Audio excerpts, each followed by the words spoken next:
ci stiamo avviando a vedere, a visitare questa interessantissima roccia, che non so se stiamo andando a visitare un sito molto bello, un sito naturalistico che si chiama Sunou Orwendeke.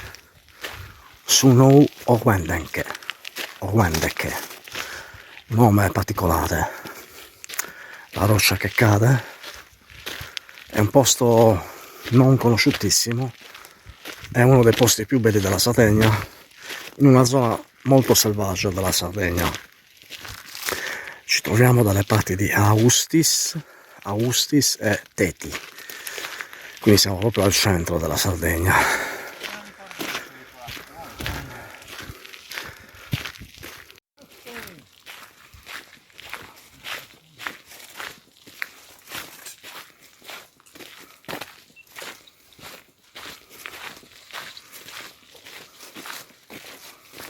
Questo è un panorama, diciamo, credo.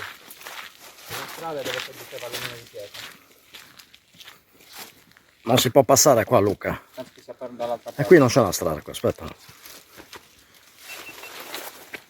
E infatti questo è già un punto panoramico, questo. Ma qua non c'è la strada qua. Questa è la strada, però non sai in che zona devi arrivare della pietra per vederla. Perché questo potrebbe essere solo un promontorio. Però... Ah, va bene, aspetta un attimo, un secondo, e poi torno indietro. Devi fotografare l'unione di pietra lì. Questo è un punto panoramico. Però evidentemente la cosa bella da vedere non è qua. Ma guarda, qua c'è la strada che va proprio. No, puoi provare, vai, dai. Tanto ci vediamo lì, è lì che dobbiamo andare. Seguo quella strada perché c'è l'unione di pietra e me l'ha segnato il navigatore. Va bene, allora aspetta, dai.